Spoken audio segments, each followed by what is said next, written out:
Benvenuti, bentrovati allo speciale medicina.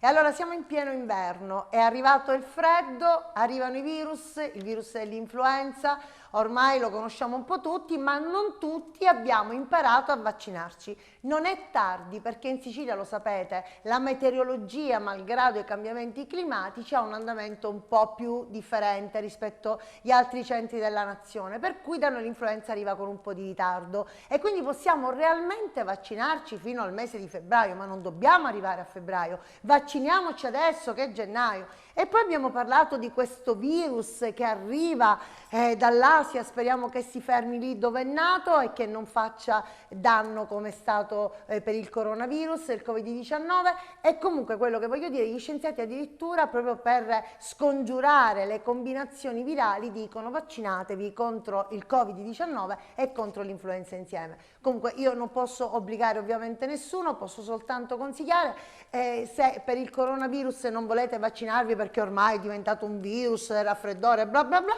almeno vaccinatevi contro l'influenza. Bene, iniziamo questa puntata con il dottore Leonardo Russo, endocrinologo, con il quale affronteremo delle patologie che hanno anche delle caratteristiche attorno a un corollario sintomatologico più che mai variegato.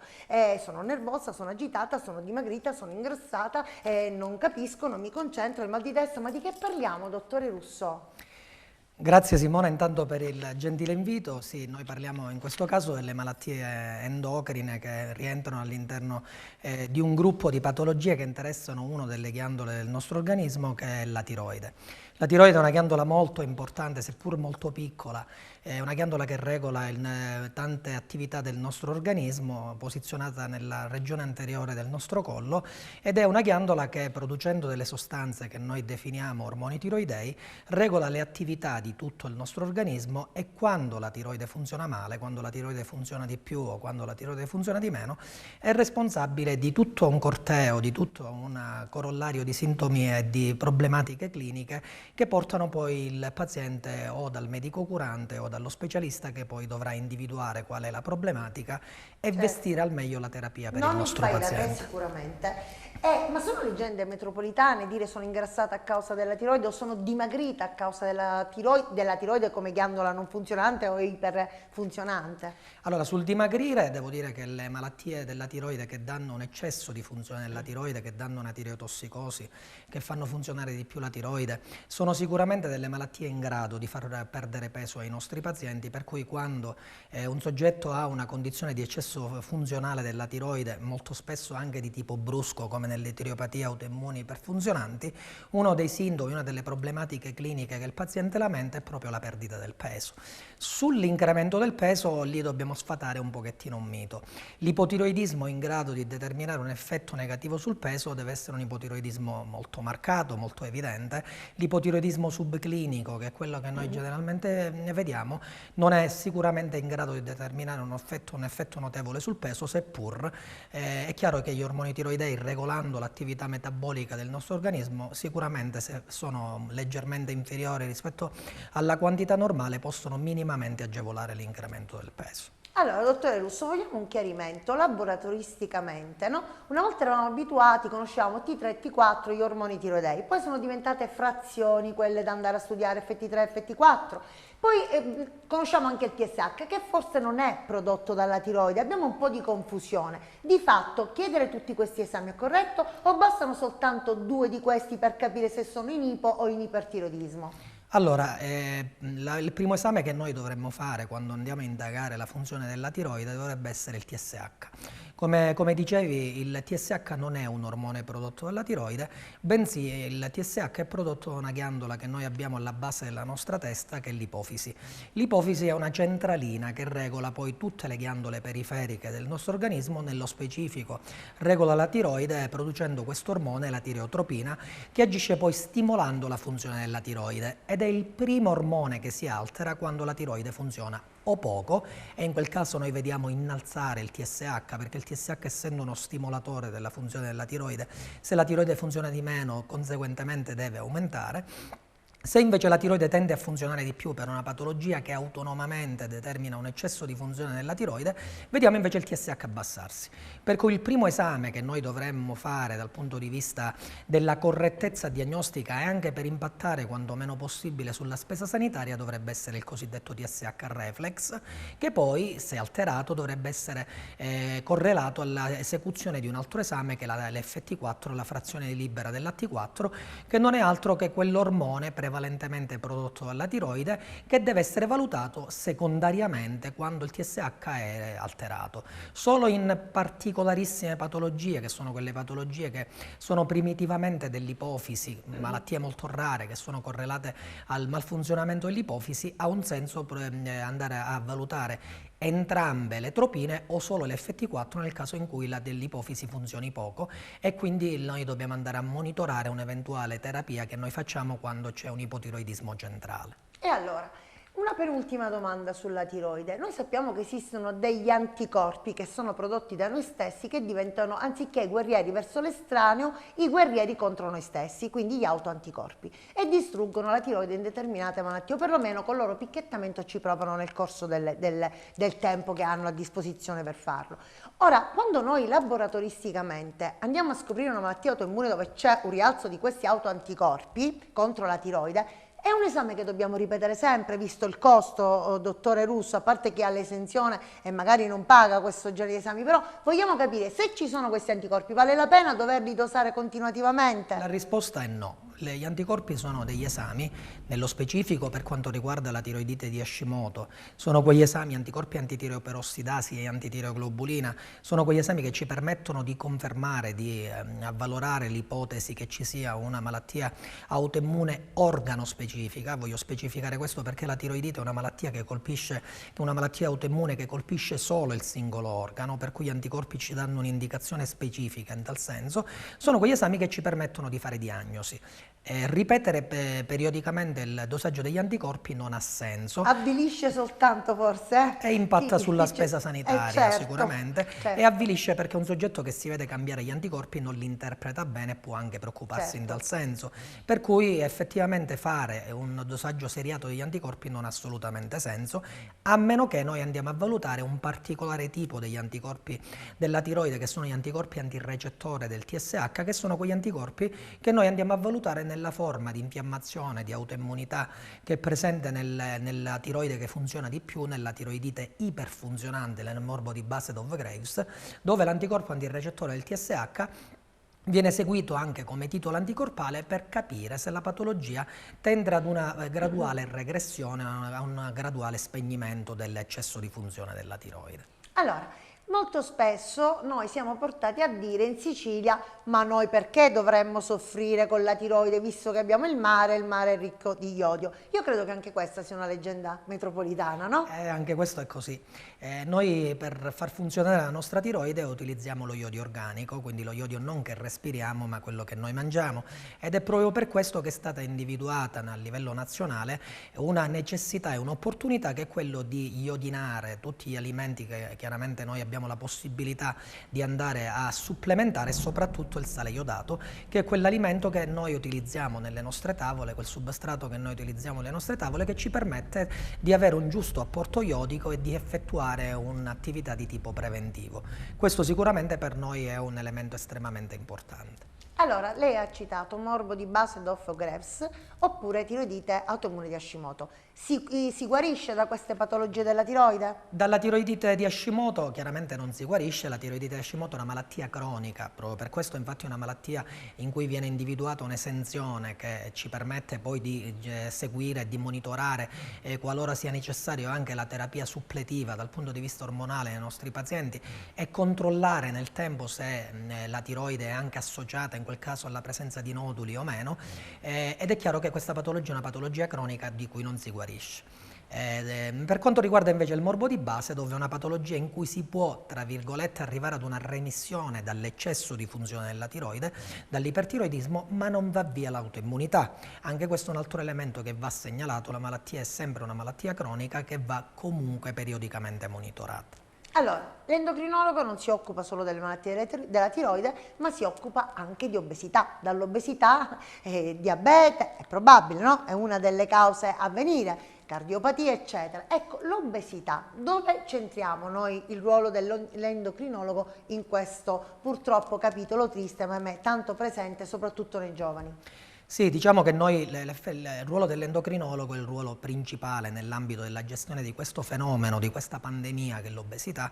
Noi parlavamo prima di quello che è la necessità di vaccinarsi per quanto riguarda tra virgolette, il tentativo di evitare che possano essere incidentalmente presenti malattie estremamente diffuse come in precedenza il Covid, come in atto anche l'influenza, ma esistono anche altre pandemie purtroppo e una di queste pandemie è l'obesità. Basti pensare che oltre 1 miliardo di persone nel mondo presentano questo tipo di problematica e basti pensare che in Italia oltre 18 milioni di soggetti presentano una condizione di eccesso ponderale e in Italia 5 milioni di adulti presentano una condizione di franca obesità, che non è un problema solo dell'adulto ma anche un problema del bambino, degli adolescenti, un problema su cui tutti noi dobbiamo porre una grande attenzione ed è anche per questo che il Ministero della Sanità ha confezionato degli studi, come per esempio lo studio Occhio, che è uno studio che noi abbiamo avuto la possibilità di valutare nel corso degli anni, in cui si è potuto verificare in un campione di oltre 50.000 bambini che sono stati screenati, che sono stati valutati, come oltre il 20% dei bambini presentasse una condizione di sovrappeso e quasi il 10% una condizione di obesità. Sono numeri da paura e sono numeri che devono fare preoccupare, perché come dicevi l'obesità è una patologia che non va spesso da sola, si associa ad altre condizioni come il diabete, come l'ipertensione, come la dislipidemia ed amplifica notevolmente un rischio, che è quello che è il rischio cardiovascolare, che in questi soggetti va notevolmente ad aumentare. Certo. E sappiamo come l'obesità determini un'infiammazione cronica, un'infiammazione sistemica che danneggia tutti i nostri organismi, tutti i nostri organi e quindi può determinare da un lato la problematica cardiaca, dall'altro lato l'insufficienza renale, dall'altro lato le malattie metaboliche, le malattie dell'osso, l'inattività dal punto di vista fisico, quindi tutta una serie di problemi che diventano poi un problema sociale vero e proprio. Certamente, fino alle disabilità abbastanza gravi. E allora, al di là del fatto della nonna che fa mangiare tanto i nipotini e della merenda spazzatura, ormai si chiama così, e allora questi bambini che diventano degli adolescenti obesi, che cosa in questo momento ci sta nei pensieri degli adolescenti o dei giovani adulti? Allora, a me piace mangiare, io continuo a mangiare, tanto c'è la pillola che mi fa dimagrire. È possibile una cosa del genere che stia un po', E questa, diciamo, questa è purtroppo la preoccupazione che anche noi metabolisti abbiamo in questo periodo, la ricerca della soluzione semplice, della soluzione semplice che riguarda la terapia farmacologica, che è uno dei tasselli della terapia dell'obesità, ma ricordiamoci che il primo trattamento dell'obesità è un trattamento che riguarda la modifica dello stile di vita e la modifica significa alimentarsi bene, alimentarsi qualitativamente bene, cercare di ridurre l'assunzione del cibo spazzatura e soprattutto muoversi, soprattutto ricominciare a considerare l'opportunità di camminare, di guardare quanti passi un soggetto fa durante la giornata. Questo sicuramente aiuta passi tanto. vigorosi, dottore. Vigorosi, come se certo. un soggetto dovesse tendere ad arrivare a prendere Sì. un autobus Ed è in leggero ritardo. ed è in leggero ritardo, Esatto. quindi cercando effettivamente di trovare quel connubio nell'ambito dello stile di vita in grado di interagire in maniera quanto più positiva possibile nella gestione del proprio peso e quindi della propria salute. Ok, lei ha usato una percentuale, 20%, e io ho appreso nel corso del tempo che in un soggetto predisposto all'infarto una bella camminata vigorosa di 20 minuti diminuisce del 20% la possibilità dell'infarto. Quindi dobbiamo muoverci, non dobbiamo fumare, dobbiamo avere uno stile di vita, insomma, dignitoso. E allora, noi sappiamo bene, dottore Russo, dell'ultima domanda perché siamo quasi alla conclusione e così arriverà un messaggio a chi ci ascolta attraverso il piccolo schermo, che il web è una dimensione nuova, una tecnologia che ha rivoluzionato i nostri pensieri, il nostro modo di agire e di fare, ma anche di essere condizionato. E personalmente ognuno di noi ha questa tendenza ad essere condizionato da ciò che leggiamo, da ciò che vola attraverso i social, con una velocità, c'è una divulgazione di notizie che è allarmante alle volte, peraltro molte non vere. Ecco, che cosa dilaga al momento sul web che è assolutamente pericoloso per i ragazzi e per i giovani adulti stupidi. Ma sicuramente dilaga il fenomeno farmaco in questo momento. È vero che oggi noi abbiamo l'opportunità di utilizzare delle molecole che impattano notevolmente sulla gestione del peso nei pazienti che hanno necessità di essere trattati farmacologicamente. Nello specifico abbiamo due molecole che oggi ci stanno dando un grande aiuto, che sono la semaglutide e la tirzepatide. Vabbè, che da parole poco difficili per noi, presenti, queste, però sono due molecole che il professionista dedicato a quella specialità usa per il dimagramento e comunque ci deve essere lo specialista. Ma purtroppo questo non è sempre quello che si verifica. Oggi dilaga l'utilizzo cosmetico talvolta di questi farmaci che vengono utilizzati per perdere qualche chiletto. Non è questa la modalità di utilizzo di questi farmaci. Ha detto effetto cosmetico. Assolutamente quindi, sì. Stiamo parlando di utilizzare un farmaco importante e potenzialmente pericoloso per la nostra estetica. Assolutamente, farmaci che oltretutto sono gravati, seppur minimamente, da complicanze, da problematiche che possono essere associate all'utilizzo di questi farmaci, per cui devono essere valutate nell'ambito di una possibilità prescrittiva da parte del medico, che sa quello che deve fare, sa come le deve utilizzare e sa quindi nel momento in cui lo prescrive quali sono le indicazioni e le controindicazioni. E invece cosa succede nel web? Purtroppo l'utilizzo di questi farmaci talvolta viene proprio presa in considerazione per cercare di migliorare il proprio stato estetico, il proprio stato, tra virgolette, psicofisico. Ma come se lo procurano e quanto costa, dottore Russo? Questo purtroppo è uno dei problemi del mercato parallelo che noi talvolta anche tramite internet vediamo purtroppo venirsi a documentare anche nelle informazioni che talvolta noi veniamo a conoscenza. Le strade sono effettivamente le strade impervie, ma qualcuno trova queste soluzioni, che sono soluzioni che, ripeto, molto pericolose e che io sconsiglio tassativamente. Questi sono farmaci che vanno utilizzati sotto prescrizione medica, non sono acqua fresca e devono essere utilizzati con grande attenzione, per cui diffido chiunque dall'utilizzo selvaggio di queste terapie. Ma ci sono stati dei casi con delle complicanze a seguito di questa assunzione barbara, impropria, non giustificata, non controllata, non seguita? Ma qualche caso è noto, diciamo che in letteratura abbiamo anche letto qualche caso che purtroppo si verifica anche di pazienti che noi chiaramente trattiamo. Talvolta può capitare che ci siano delle evidenze, ma come tutti i farmaci sostanzialmente. Certo. Ma quando uno utilizza un farmaco a ragion veduta è chiaro che utilizza un farmaco secondo scienza e coscienza, cercando di dare il massimo del risultato in termini di salute ai nostri pazienti. Questo è una cosa ben diversa dall'utilizzo fai da te di un farmaco che può essere potenzialmente pericoloso. E quindi il consiglio che arriva attraverso la nostra telecamera a chi sta a casa, soprattutto ai genitori, perché la nostra trasmissione non è seguita dai giovani, ma i genitori possono fare da bypass,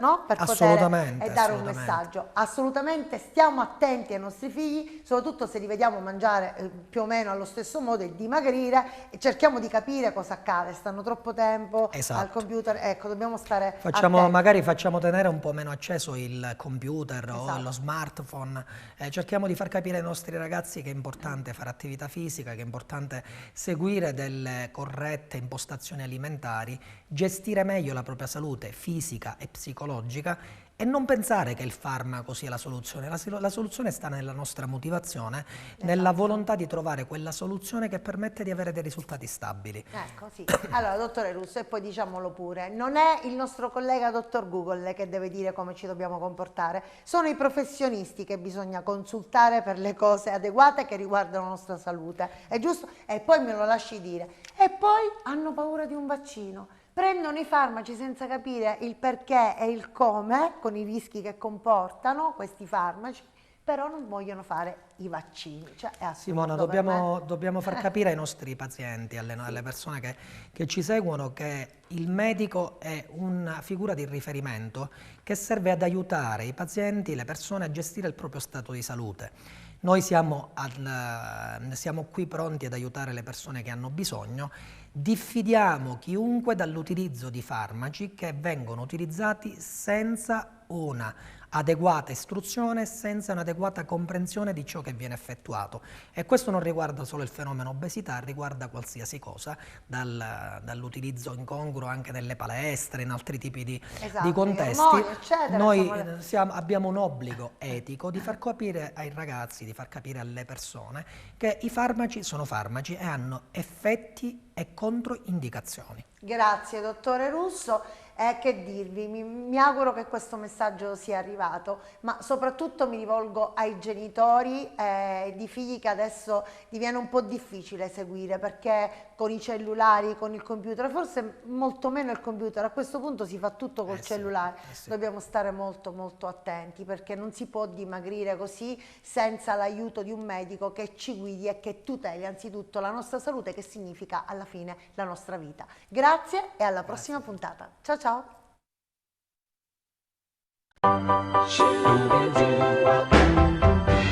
Cold nights and long days, we'll stick together, baby, always. Hard luck, baby, good times, I'll take good care of you, don't think twice. Cloudy or blue sky, come shine or come rain,